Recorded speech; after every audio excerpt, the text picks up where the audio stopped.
É 2021. Espero que depois desse ano amaldiçoado que foi 2020, a gente consiga se estabilizar um pouco nesse ano. E falando em se estabilizar, uma coisa que eu prometi pra fazer nesse canal é um pouco mais de vídeos voltados com certo foco. Eu criei esse canal basicamente para falar das coisas que eu gosto, porque eu gosto, das coisas que eu não gosto e basicamente para recomendar as coisas que eu sou interessado em discutir e dissertar sobre elas em detalhe. Então eu decidi expandir um pouco mais meu conteúdo falando de coisas um pouco mais além do que eu já tenho costume. Eu gostaria muito de falar sobre uns jogos diferentes aqui que algumas pessoas podem não conhecer muito bem e eu fui pesquisar um pouco no Google uns jogos mais desconhecidos, mas geralmente o resultado é algo bem genérico. Você vai pesquisar e encontra 5 jogos e franquias que você com certeza deveria jogar. Metroid, Half-Life, Halo, vai tomar no cu, todo mundo conhece essas franquias. Vamos pôr um negócio mais underground. E eu, como sou uma pessoa que já tem um gosto bastante underground, tenho um lugar de fala ótimo pra isso aqui. Então, aqui está uma pequena listinha, enquanto eu não faço nenhum grande projeto, mas ainda tenho que lançar conteúdo pro YouTube, lembrar que eu existo e não me engolir por causa do algoritmo.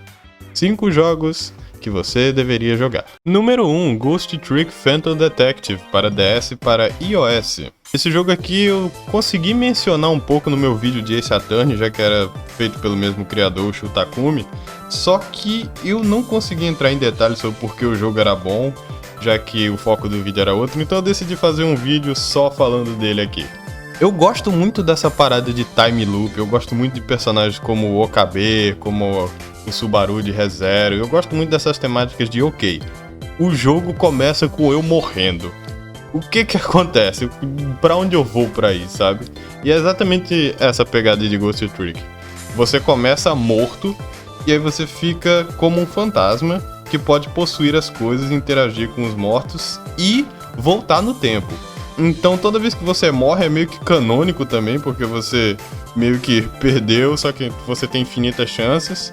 O fantasma, que é você, não faz a mínima ideia de quem é, por que foi morto, mas ele viu que ele tem que salvar uma menina ali que estava perto da sua cena do crime, que foi quando você morreu, porque ela está sendo perseguida por um bando de assassinos. Então você pensa, deve ter alguma relação entre os dois, e você vai perseguindo para descobrir cada vez mais. Só que você também tem um limite de tempo, porque no dia seguinte você vai deixar de existir como fantasma. O gameplay é basicamente meio que um time limit de você tentando se conectar entre dois lugares para impedir alguém importante de morrer. Só que você não é um fantasma muito poderoso, você não tem alcance de tudo logo de uma vez. O que você faz? Você pode ter meio que uns eventos poltergeist, sabe? Você procura um jeito mais ortodoxo de se movimentar, tipo ligando ventiladores e depois você sai do ventilador para se conectar com alguma coisa que está sendo empurrada pelo ventilador. E é bem interessante ver quando você consegue fazer tudo de primeira, que é raramente quando isso acontece. Mas eu acho que é aquela mesma sensação de quando você vê uma armadilha do Tom e Jerry, aquelas armadilhas de rato gigante que tinham, onde o trenzinho vai e bate na bola, e a bola é jogada pra cima e cai na ratoeira, a ratoeira puxa o queijo cai em cima do rato, o rato vai pegar e aí ele é martelado. Esse tipo de confusão visual é muito legal e você tem que resolver isso em tempo real, apesar de você conseguir pausar algumas vezes pra parar o tempo. Sim, pelo visto, ser um fantasma nesse planeta é algo bem OP. Mas não tem problema, porque o jogo ainda consegue ser bastante difícil. A estética cel shading ajuda muito o jogo, tem uma temática bem animada, tem uma atmosfera bem distinta. Lembra muito a escrita de Ace Attorney, então se você gostou de como Ace Attorney era escrito, porém não gosta muito de visual novel ou não se engajou muito na gameplay, aí uma segunda chance de você ver como é os outros projetos do Shu Takumi. Infelizmente ele nunca teve uma sequência, ou nunca trabalhou em outra coisa além de Ace Attorney. Eu queria muito saber o que ele faria como diretor no futuro, porque ele realmente tem uma mente muito incrível, mas por enquanto foi só isso mesmo. Você pode jogar ou no DS ou no iOS. Eu recomendaria a versão do iOS, já que tem um upscaling assim dos modelos 3D e você pode ver o jogo um pouco melhor. Ou você pode simplesmente emular o jogo, não sei. eu não sou seu pai. Você pode jogar o jogo da forma que você quiser, seja pirateado, seja legal comprado, seja emulado, não importa, eu só quero que você se divirta com os jogos aqui. Um outro jogo que eu queria mencionar agora é o Valhalla Cyberpunk Bartender. Desculpa, é um jeito muito esquisito de escrever, mas é pronunciado Valhalla. Esquece esse VA11 H-ALL-A. Eu sei que parece esquisito, mas vai por mim. Esse jogo é muito bom. Então, caso você não saiba, existia uma estética muito antiga nos jogos do console dos PC da época de 80 no Japão, em qual eles tinham uma resolução muito maior do que os consoles e os computadores que eles tinham na época, porém, eles tinham uma quantidade de cores menores para escolher. Então o que eles faziam? Eles simplesmente faziam uma pixel art numa resolução muito alta que tinha muito poucas cores, só que conseguia ficar numa estética bem distinta. Os jogos dessa época desse console não eram tão bons assim. Na maioria era só um Zerog, uns negócios pra você bater um punhetão e deixar pra lá. Só que a estética não deixou de ser um negócio muito marcante, muito estiloso. E agora eles estão decidindo trazer um pouco mais disso na atualidade, num conceito que tem um pouco menos de putaria, né? Porque a gente pode expandir um pouco a nossa cabeça pra coisa que não tenha putaria em cima. E esse é o exemplo, Valhalla Cyberpunk Bartender Action. Nesse jogo você é um atendente de bar e você simplesmente tem que ficar conversando e servindo bebidas e tentando entreter os seus clientes.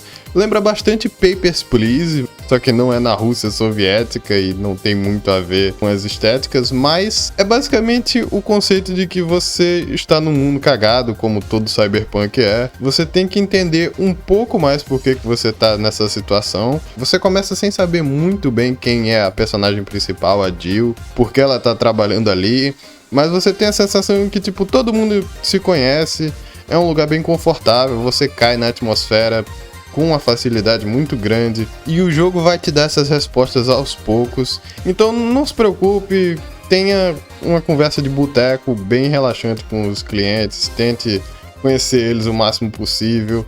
E é algo muito casual, assim, sabe? É muito legal você conseguir ter uma conversa com os personagens, você sentir que você tá falando como se realmente simulasse uma conversa de boteco meia boca que você tem com um estranho no bar. Eu acho que os meus personagens favoritos eram a Jill, porque ela morava num mundo completamente maluco, ela sempre tem que atender um cliente maluco por vez que aparece lá, e ela sempre tem que manter o profissionalismo, apesar de odiar um monte deles. Tem a Dorothy também, que ela é meio que uma loli. Ela é uma prostituta loli, pior ainda. Ela sabe, o pessoal que contrata ela é um pouco doido da cabeça, mas o que ela vai fazer? Ela é um robô que foi criado apenas pra isso, sabe? Então o jeito dela é aproveitar o dinheiro e só aceitar os malucos que vêm. Você vai escutando as histórias dela. É muito engraçada a escrita desse jogo. Tem também a Streaming Chan, essa aí me pegou de surpresa. Eu tava jogando assim do nada, aparece um mod de texto Nico Nico Dog e aparece uma menina que vai fazendo live no meio do seu bar e ela fala como se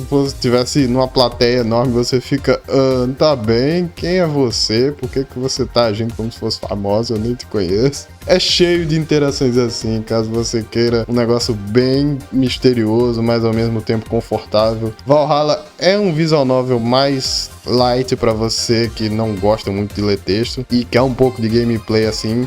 Outra coisa muito legal que tem no jogo, que você pode escolher a trilha sonora dentro do bar usando a jukebox. Então, a trilha sonora já é boa. Só que você pode, sei lá, não gostei dessa música aqui, não vou escutar. Você quer escutar a mesma música 20 vezes no bar? Você pode. Você quer só escutar alternando entre um ou outro? Você pode. A trilha sonora é completamente opcional e customizável. É algo que eu dou muito valor, é algo que eu pago muito pau, esse tipo de acessibilidade nos jogos, de você querer escutar a música que você quiser, então você transforma ela no seu próprio chiclete de ouvido. E se você escutar Everyday's Night uma vez, você vai escutar 500 vezes. Eu coloquei essa música de fundo agora, provavelmente, então você já deve estar um pouco hipnotizado com o ritmo da música. Eu só diria pra tomar cuidado, porque quando eu joguei, eu peguei o Bad End, porque Você tem que dar os pedidos certos, só que às vezes não é tão simples como, eu quero essa aqui, ou eu quero aquela ali. Às vezes eles dão uma bola curva, tipo, eu não sei o que eu quero, me surpreenda. Aí você tem que dar uma bebida que ele goste, e muitas vezes você vai errar, sabe? Ele não vai te dar um dinheiro, uma gorjeta legal. Tem muitos finais nesse jogo, na verdade, então eu sugiro que você olhe um guia, porque você provavelmente não vai conseguir o melhor final de primeira. Eu consegui o primeiro final quando eu tava, tipo, no último dia, acabou meu dinheiro e eu não consegui pagar o aluguel, e aí eu tomei no cu, peguei o bad end. Uma coisa muito legal também é que todo final de capítulo, dia de trabalho, essas coisas assim, você pode ir pro seu quarto e comprar umas coisas pra customizar o quarto da Jill. E ela meio que compra as coisas por impulso, então se ela não comprar as coisas certas, é capaz dela se esquecer do que ela vai pedir, e isso vai te atrapalhar bastante. E pra quem não sabe muito inglês, não tem um inglês muito bom, não se preocupe, porque eu estou envolvido num trabalho de tradução desse jogo. Exatamente, você me ouviu direito, estamos traduzindo esse jogo para português. Muita gente não sabe, mas agora vocês sabem, né? Eu traduzo as coisas assim, eu sou tradutor de inglês-português nas horas vagas, então caso você não saiba porque eu tenho uma grande pausa entre um grande projeto de vídeo ou outro, além de eu jogar videogames, assistir anime, cuidar da minha vida pessoal e tentar fugir do vazio que é existir nessa vida de merda, é por isso. Eu espero que essa tradução saia mais ou menos no tempo que esse vídeo sai, ou pelo menos numa faixa de tempo próxima, porque aí vai dar um encorajamento a mais pra você jogar. Número 3, Legend of Legaia. Eu pensei fazer um vídeo só para RPG, já que eu sou um cara que gosta muito de jogar RPG, mas como não é a laia de todo mundo, eu quis dar uma espaçada pra pegar um gênero diferente com cada jogo que eu falo. Talvez isso seja uma ideia pro próximo vídeo, eu não sei, depende de se gostarem desse aqui. Mas enfim, Legend of Legaia, eu tenho uma história muito legal com esse jogo, porque eu cresci literalmente jogando esse jogo. Na época do Sony PS1, você tinha duas escolhas, sabe? Ou você jogava todos os jogos populares que saíram na época, ou você morava perto do camelô, onde pirateava os jogos e você pegava qualquer um que aparecia legal. E esse foi o meu Final Fantasy VII, foi o meu jogo que eu zerei assim do lado do dicionário. Não zerei, eu cheguei bem perto do boss final, mas eu vou chegar nessa história, calma. O que eu quis dizer com o meu Final Fantasy VII, esse jogo parece muito Final Fantasy VII. O pessoal sempre diz que a cópia descarada de Final Fantasy VII, porque sai um ano, tem aqueles mesmos spritezinhos de homenzinho de linguiça chibi, que quando chega na hora da batalha vira um negócio super detalhado, mas a verdade é que esse foi o meu Final Fantasy VII, porque eu nunca joguei Final Fantasy VII, eu nunca zerei nenhum Final Fantasy, sempre achei um negócio que... não que era ruim, eu tenho... com certeza eu acho que se eu tivesse pego Final Fantasy VII, jogado por inteiro na casa dos meus primos, ou alugado pra mim, eu teria gostado, mas no caso foi o que eu tive, então eu meio que me adaptei, sabe? Tem também a mesma temática do Final Fantasy VII, tipo, o ambientalismo versus a industrialização, porque nesse jogo tem um negócio chamado neblina, né? Que antes os monstros viviam em paz com os seres humanos, só que aí chegou a neblina e chegou a manipulação das indústrias grandes, e aí você vê os monstros começando a se rebelar e a natureza vai se tornando um negócio muito maléfico, e quem era pacífico antes e vivia em harmonia agora virou um mundo de caos onde os monstros são dominados e precisam ser parados, senão a raça humana vai entrar em perigo. Só que aí tem as árvores Gênesis, que tem Hacerus dentro, que são meio que os monstros que não podem ser corrompidos pela fumaça, e aí com isso você tem que ir meio que purificando o mundo, trazendo a natureza de volta à vida, sem que ela seja destruída pelos outros Cerus também, porque eles estão... obviamente tem alguns Cerus que estão se juntando com os humanos e estão pegando uma inteligência muito maior e ficando megalomaníacos e monstros também, e é muito interessante. Se você quiser jogar um jogo na pegada de Final Fantasy VII, que não é Final Fantasy VII, e também não é o remake, né, porque agora saiu isso, você tem essa opção. O gameplay não é só RPG também, porque tem uma pegadinha meio Pokémon, tipo, qual Ceru você consegue pegar pra absorver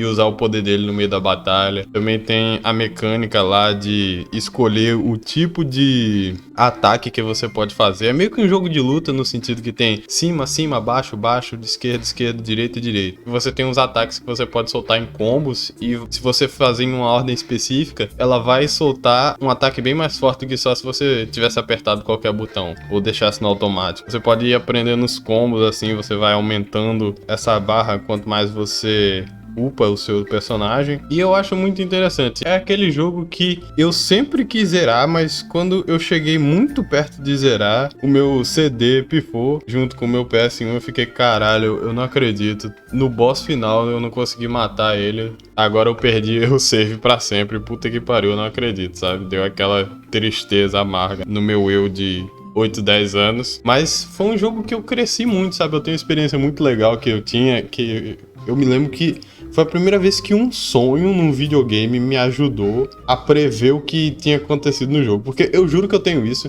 Eu tenho alguns sonhos que preveem o futuro, não é toda vez, mas eu juro que acontece, porque teve uma vez que eu tava jogando no PS1 Legend of Legaia e aconteceu exatamente o que tinha acontecido no meu sonho, que tipo, eu tava num continente novo, tava num mapa novo, num território novo, e aí do nada aparecia uma pedra gigante que sobrevoava a tela e ficava pairando ali e soltando neblina. Os inimigos ficavam mais fortes. Só que aí, pra resolver isso, não tinha problema, porque uma hora você ia subir ali num lugar alto e ia pular nesse negócio pra destruir essa nave gigante, essa bola preta. E isso acontece mesmo no jogo, tá ligado? Foi bem depois. Eu não sabia usar a internet na época, então não tinha como eu prever isso. Então foi meio que ali que eu peguei que eu sou vidente, sabe?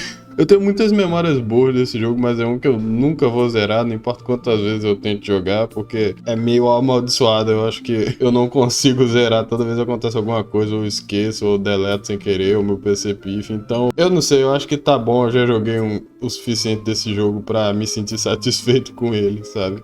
Número 4, The Beginner's Guide. Esse jogo eu não achei que ia ser muito da hora. Eu vi com a expectativa de, esse foi feito pelos mesmos criadores de The Stanley Parable, né? Então vai ser um jogo engraçadinho. Eu lembro que eu joguei Stanley Parable lá pra 2014. Vi uns vídeos de gameplay aí aleatório e pensei, pô, esse jogo parece engraçado. Só que aí tinha uma coisa que eu esqueci de Stanley Parable, apesar de ser meu jogo favorito, é que ele é engraçado na mesma proporção que ele é muito deprimente. É um jogo muito psicológico que faz você pensar sobre o que é controlar uma história, o que é uma história, o que é ser um protagonista, o que é um videogame, o que você está fazendo dentro de uma história. E ele questiona muito essas coisas, só que eu tinha completamente esquecido que o jogo tinha essa temática meio triste, meio complexa, só que era feito pelo mesmo criador e mesmo desenvolvedor, né? Eu só pensei, vai ser engraçado, hahaha, e eu entrei. E eu comecei a jogar nesse jogo foi quando... Acho que foi mais ou menos na época que eu voltei a fazer vídeos, mas eu tava um pouco cansado de fazer uns projetos grandes, não sabia o que eu ia fazer. Basicamente eu tava num branco assim, de eu não sabia que tipo de vídeo o pessoal ia gostar e se eu devia continuar fazendo vídeo quando eu tenho várias coisas pra fazer. E esse jogo bateu bem aonde eu precisava, sabe? É uma história fictícia, mas bate um pouco na verdade, porque você pode ver que o diretor de Stanley Parable, ele falou em várias entrevistas assim que ele tem dificuldade em fazer um jogo depois de Stanley Parable ter lançado, porque ele simplesmente ficou muito famoso. Ele não esperava esse tipo de fama do jogo, e apesar de ter sido muito bom, claro, ele ganhou dinheiro, ele ganhou exposição, ele ganhou tudo isso que ele sempre quis. O que você faz depois que você fica famoso, sabe? Quando você faz um negócio que é tão aclamado e o pessoal fica te pedindo mais, como é que você faz mais daquilo? Quando você é uma pessoa que não tem muita criatividade, não tem muita frequência de fazer as coisas por dinheiro, você só faz as coisas por diversões, não vai ser nunca a mesma coisa. The Beginner's Guide fala um pouco disso, porque o The Beginner's Guide é uma história fictícia sobre um cara chamado Koda e o amigo dele. Koda, ele era um programador, ele fazia uns mapas e uns joguinhos assim no tempo livre dele, usando a engine da Source, e ele mostrava pro amigo dele assim, ele sempre ficava motivado assim, ele tinha uma mente muito criativa, e é muito interessante as ideias que ele tinha, porque apesar de você não saber muito sobre o personagem, o narrador desse jogo, ele funciona meio como um guia, sabe? Ele vai mostrando assim as ideias, como o que ele tinha na cabeça, ele vai interpretando por que ele decidiu colocar certos modelos ali, por que ele queria fazer certas coisas no jogo. E aí você pensa, ok, esse cara tem uma história interessante. Ele tá usando os jogos dele pra meio que entrar em contato, ver se essa mensagem uma hora chega no Coda e se ele volta a fazer jogos. Aí você pensa, nossa, o cara é legal, muito interessante a história, só que aí você vê que tem uma certa conotação meio diferente, tem um twist. E na verdade os jogos do Coda eles vão ficando cada vez mais esquisitos e mais difíceis de interpretar. E aí você vê que ele realmente estava tendo um burnout, ele não estava gostando mais de fazer jogos. E isso era porque tinha um cara que toda hora ficava mostrando os jogos dele e tava, nossa, o que é isso? O que isso significa? E dava uma super análise que ele nunca pediu. Aí essa parte que eu fiquei muito puto, porque o cara ele começa a falar que ele alterou alguns dos jogos pra dar uma mensagem, dar uma narrativa a mais do que o Coda queria, que era algo que ele não tinha nenhuma vontade de fazer, sabe?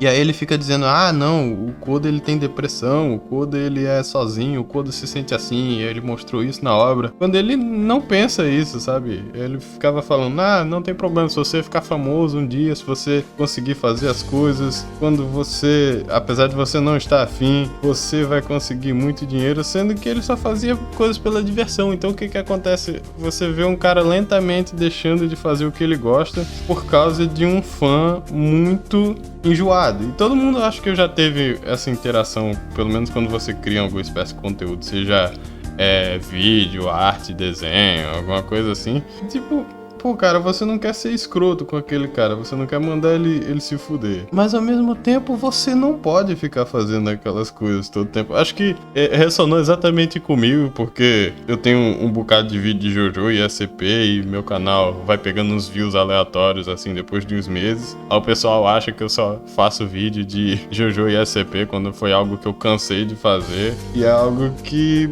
sei lá, cara, quando você perde aquela mágica, aquela vontade de fazer simplesmente por fazer, você sente que não recupera mais. E é algo meio triste, assim. Não que eu esteja culpando alguém que queira ver esses vídeos no canal, porque é só um exemplo, tá? Eu sou muito grato pela atenção que esses vídeos ganharam, todos eles, inclusive, mas, tipo, tem certas pessoas que não apreciam um relacionamento tão próximo. Tem gente que é mais na dele, que não quer uma pessoa dando pitaco toda hora no processo criativo dele, que prefere fazer as coisas do jeito dele. E quando você invade esse espaço pessoal do criador, é um negócio que amargura muito o sentimento dele de uma coisa que antes era o escapismo dele, era alguma coisa que deixava ele feliz e agora simplesmente não deixa porque os outros estragaram.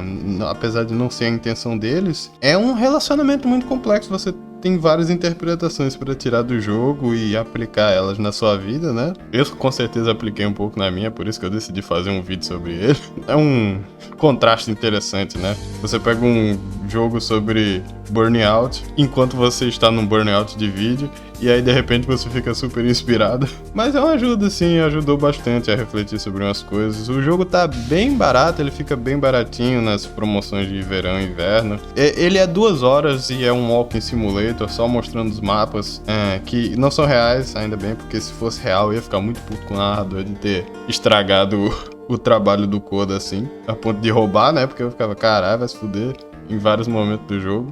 Então, se o jogo for muito curto e você não gostar muito de Walking Simulator, você pode ver uma gameplay no YouTube ou alguma coisa assim, já que ele não é muito grande, é só umas 2 horinhas e geralmente tem um monte de youtuber que faz uns comentários legais enquanto fala e enquanto narra o jogo, né? Sempre tem isso, era do YouTube, né? A gente pode ver o tipo de conteúdo que a gente quiser, mas com o preço de saber que, tipo, apesar da gente conhecer um pouco eles, como eles se apresentam, a gente não conhece eles pessoalmente, a gente não é 100% amigo deles, né? A gente não pode fingir que a gente tem intimidade com eles, quando na verdade é só um produto que eles estão mostrando, nem vendendo, né? Como no caso do Coda. Então é isso, eu gostei muito desse jogo e, por favor, jogue, porque... E joga Stanley Parable também, joga Stanley Parable, é um dos meus jogos favoritos. Eu já mencionei isso no meu podcast dos meus jogos favoritos de todos os tempos com o Marcos. Eu não sei se alguém viu esse vídeo, porque é um podcast, né? É um pouco meio diferente do formato que eu geralmente faço, mas é sempre bom reafirmar e me dá um dinheirinho a mais. E o último agora que eu vou falar é o I Have No Mouth and I Must Scream. Eu não tenho boca e preciso gritar. Nossa, esse aqui é o mais recente de todos, pelo menos o que tá mais fresco na minha memória, porque foi o último que eu zerei desses 5. E esse jogo é muito especial pra mim também, porque ele é um jogo baseado no meu livro favorito. Agora, eu não leio muitos livros tradicionais depois da faculdade, porque a academia meio que traumatiza você a ler coisas normais. Depois de um tempo, qualquer coisa que tenha só texto e nenhuma figurinha e que você tem que pegar fisicamente, você dá um... e começa a dormir. Mas esse não é meio um livro tradicional, é mais um conto. O Alan Harrison, o criador, ele conseguiu fazer esse conto aqui baseado num pesadelo. Ele acordou no meio da madrugada, teve um pesadelo, o pesadelo foi mirabolante. Ele decidiu escrever tudo numa madrugada só, antes dele esquecer do que era, e aí ele voltou a dormir. E esse pesadelo que ele teve acabou virando o best-seller dele como escritor. Ele ficou super famoso, bem sucedido por isso. Ele é um cara que tem uma mente muito genial. E eu recomendo você ler, já que é um contozinho bem curtinho. Deve ter alguma leitura, assim, um PDF ou alguma narração online, porque vale muito a pena. Basicamente é a mesma história do jogo pro livro, só que ele é adaptado de forma diferente. Ele consegue expandir o conteúdo do livro de uma forma de que não seja só uma cópia exata. A trama é que o AM é um grande computador, um supercomputador feito na época da Guerra Fria, que foi quando o livro foi escrito, mais ou menos, que eram quando as pessoas esperavam que ia rolar alguma terceira guerra, né? Então, dentro da história, foram criados 3 supercomputadores especializados em tortura e em matar todo mundo, tá ligado? Só que, de alguma forma, esses supercomputadores passaram anos e anos, desde a Guerra Fria até 2012, sendo alimentados nada além de informação de como torturar e matar as pessoas da forma mais horrível e horripilante possível. Só que aí eles se fundiram. Eles se encontraram uma forma de se fundir quando todos achavam que esses computadores tinham sido destruídos. Eles se juntaram com a internet e se juntaram com todas as outras formas de tecnologia. E aí ele virou a forma de vida suprema ali, o AM, e simplesmente matou a humanidade inteira, a não ser 5 pessoas. E essas 5 pessoas ele achou uma forma de criar uma ilusão onde eles são torturados eternamente por mais de 100 anos. E é muito legal porque... Não é muito legal que eles estão sendo torturados. A parte legal é um terror, assim, que eu diria no nível de Lovecraft ou Junji Ito, esses terrores muito fortes além da compreensão. Não é só um negócio que dá um boo e te assusta igual Five Nights at Freddy's. É algo mais que te faz pensar, um terror real, psicológico, de